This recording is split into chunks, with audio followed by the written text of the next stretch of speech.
নমস্কার সবাইকে, আমি রাহুল আপনাদের স্বাগতম জানাই ট্রেডটক্সে। তো চলুন দেখে নিই আগামীকাল মানে সোমবার কিভাবে আমরা নিফটি 50 আর ব্যাঙ্ক নিফটিকে ট্রেড করব। মানে ইন্ট্রাডেতে ট্রেড করার জন্য কালকে আমরা কোন কোন লেভেলগুলোকে মাথায় রেখে কিভাবে ট্রেড নেব একদম খাঁটি বাংলা ভাষায় ডিটেলসে বোঝাবো, যাতে আমাদের ট্রেড নিতে অসুবিধা না হয়, বা সেসব লেভেলে যখন প্রাইস আসবে ভালোভাবে প্রাইস অ্যাকশন পড়ে চার্ট দেখে আমরা যেন সঠিকভাবে ট্রেড নিতে পারি। অলরাইট, তো চলুন শুরু করা যাক। তো এখন রয়েছে আমরা নিফটি 50 15 মিনিট টাইম ফ্রেমের উপরে। ক্লিয়ার? তো 15 মিনিট টাইম ফ্রেমের উপরে কি দেখতে পাচ্ছি, লাস্ট 1 2 3 4 5 6 7 দিন ধরে মার্কেট কন্টিনিউ একটা ডাউন ট্রেন্ডিংয়ের মোমেন্টামে রয়েছে। দেখুন, lower high lower low price action দেখিয়ে কন্টিনিউ ফল করছে। ভালো কথা।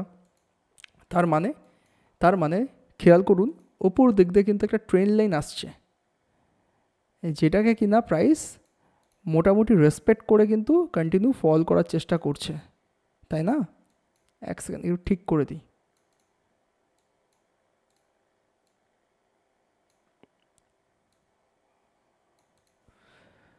ফাইন, দেখুন মোটামুটি এই যে লাইনটা আছে এই লাইনে বারবার টাচ করছে, ফল করছে, অলমোস্ট এর কাছাকাছি আসছে, আবার ফল করছে, আবার যাচ্ছে, আবার ফল করছে, আবার যাচ্ছে এর কাছাকাছি, বাট সেখানে টাচ করতে পারছে না, আবার ফল করছে। ইভেন লাস্ট দিন কিন্তু এখানেই ক্লোজিং দিয়েছে।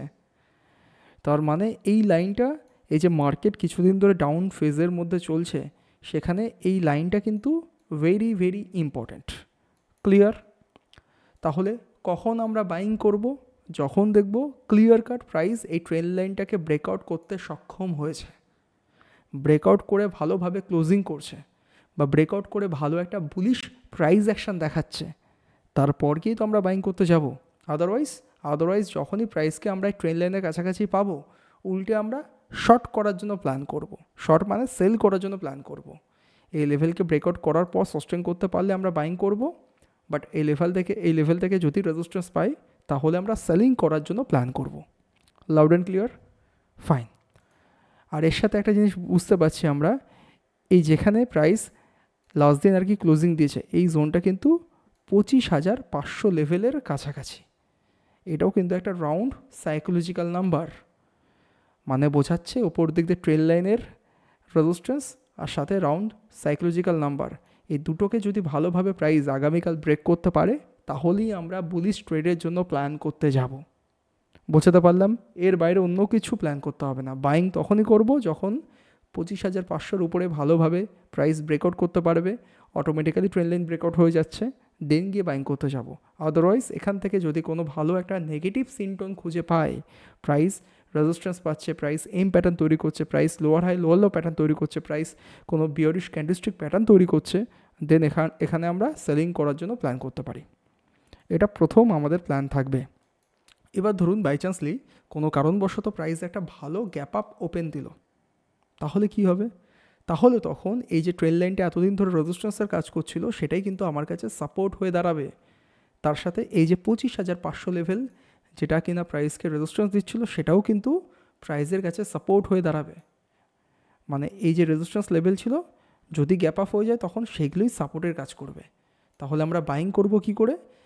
যদি গ্যাপ আপ ওপেন হয় আমরা ইমিডিয়েট ট্রেড করব না, ওয়েট করব প্রাইস আগে একটা পুল ব্যাক নিক।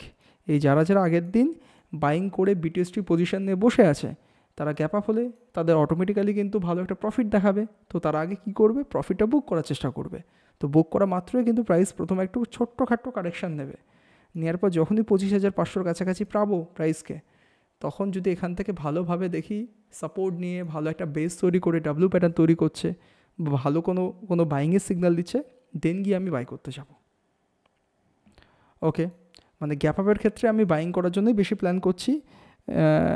এই 25,500 কাছাকাছি এসে যদি সাপোর্ট নেই তাহলেই। আর যদি এই লেভেলটাকেও ভেঙে দিয়ে মার্কেট নিচে ফল করে তো ফল করুক, আমি পরশু দিনকে দেখবো, কালকে আর ট্রেড করবো না। ঠিক আছে? তাহলে কালকে কিন্তু ট্র্যাপও করতে পারে। ফাইন। এবার যদি কালকে গ্যাপডাউন ওপেন হয় সেক্ষেত্রে কী হবে? তো গ্যাপডাউনের ক্ষেত্রে আমার কাছে ইমিডিয়েট দুখানা ইম্পর্ট্যান্ট লাইন খুঁজে পাবো। এক হচ্ছে আজকের লো, যেটা কিনা 25,318 লেভেল, তার সাথে আজকের হাই যেটা কিনা 25,551 লেভেল। যদি কালকে বাই চান্সলি মার্কেট একটা গ্যাপডাউন ওপেন হয়, তাহলে অটোমেটিক্যালি আমরা রেজিস্ট্যান্স খুঁজে পাচ্ছি। ইভেন আগের দিন যেখান থেকে সাপোর্ট নিয়ে মার্কেট ঘুরে গেছে সেটা একটা সাপোর্ট খুঁজে পাচ্ছি। তো মিডিল পয়েন্টে ট্রেড করার কোনো ফায়দা নেই যদি না প্রাইস মিডিল পয়েন্ট থেকে ট্রেড করতে করতে রেজিস্ট্যান্সের কাছাকাছি আসে, মানে যে ট্রেন লাইনের কথা বললাম কিছুক্ষণ আগে, ট্রেন লাইনের কাছাকাছি এসে যদি এখান থেকে একটা ভালো এম প্যাটার্ন বা ভালো কোনো রেজিস্ট্যান্স পেতে দেখি, তাহলে এখানে একটা সেলিং করার জন্য আমরা প্ল্যান করতে পারি। এটা প্রথম পয়েন্ট। দ্বিতীয় পয়েন্ট কী হবে, যে প্রাইস যদি গ্যাপ ডাউন ওপেন হওয়ার পর একটু নিচের দিকে আসুক কিচ্ছু করব না, যদি এই সাপোর্টের কাছাকাছি এসে এখান থেকে কোনো ভালোভাবে সাপোর্ট নেওয়ার জন্য ডব্লিউ প্যাটার্ন তৈরি করতে পারে, সেই ক্ষেত্রেও আমরা ছোটোখাটো এসএল লাগিয়ে অল্প কোয়ান্টিটি নিয়ে ছোট্ট টার্গেটের জন্য আমরা বাইং করতে পারি। বড় টার্গেটের কথা বলছি না, বড় টার্গেট তখনই হবে যখন এই ট্রেল লাইনটাকে পুরোপুরি ব্রেকআউট করতে পারবে, তখন। বোঝাতে পারলাম? আবার বলে দিচ্ছি, যদি গ্যাপ ডাউন ওপেন হয় মিডিল পয়েন্টে যতক্ষণ ঘোরাঘুরি করছে করুক, যখন দেখবো ট্রেন লাইনের কাছাকাছি প্রাইস এসে যাবে, আসার পর এখান থেকে যদি দেখি প্রাইস ভালোভাবে কোনো রেজিস্ট্যান্স নিচ্ছে, তাহলেই আমরা সেলিং করতে যাব। টার্গেট হবে ইমিডিয়েট আজকের লো। আবার যদি গ্যাপ ডাউন ওপেন হওয়ার পর প্রাইস নিচে আসুক, আজকের লো পয়েন্ট থেকে যদি দেখি প্রাইস সাপোর্ট পাচ্ছে, তাহলে অল্প কোয়ান্টিটি নিয়ে অল্প টার্গেটের জন্য আমরা কিন্তু বাইং করতে পারি। আবার যদি গ্যাপ ডাউন ওপেন হওয়ার পর প্রাইস ইমিডিয়েট উপরের দিকে চলে যায়, যাক কিচ্ছু করবো না, এই 25,500 কাছাকাছি আসলে দু রকমের কন্ডিশন হতে পারে।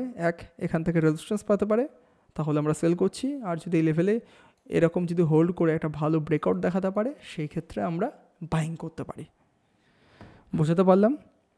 যা যা প্ল্যান বললাম সেগুলো একটু ফলো করে দেখবেন, মার্কেট কিছুটা কিন্তু এরকমই বিহেভিয়ার দেখাতে পারে।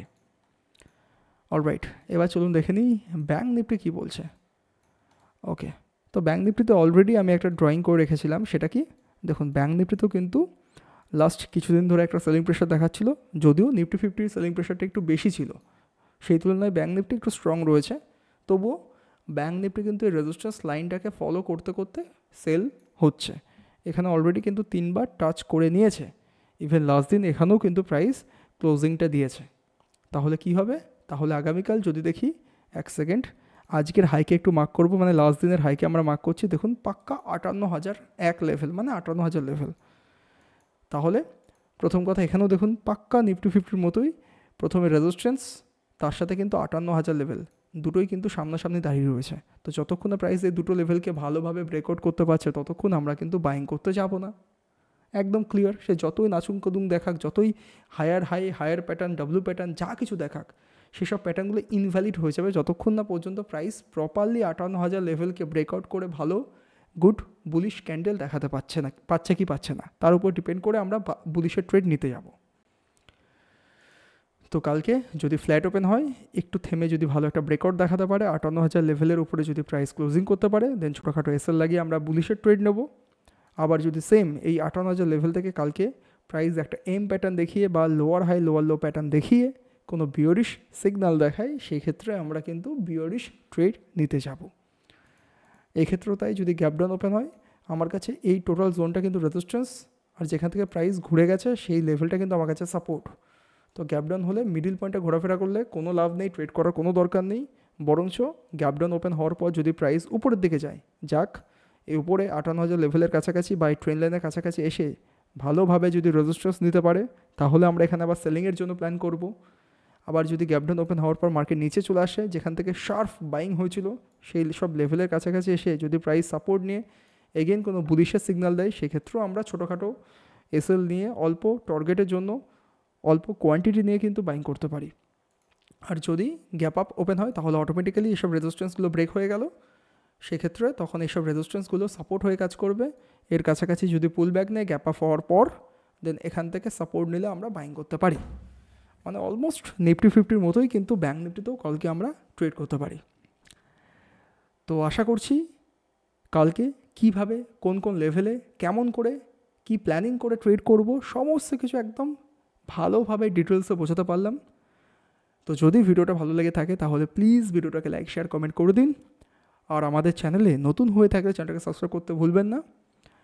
আর যদি আপনি ভালো ব্রোকারের সন্ধানে থাকেন, মানে ভালো ট্রেডিং প্ল্যাটফর্মের সন্ধানে থাকেন, তাহলে বলবো ভিডিও ডেসক্রিপশন চেক করুন, সেখানে ধানে ফ্রিতে অ্যাকাউন্ট ওপেনিং লিঙ্ক দেওয়া আছে, সেখান থেকে অ্যাকাউন্ট ওপেন করুন, করে আমাদের টেলিগ্রাম গ্রুপেও জয়েন হতে পারবেন।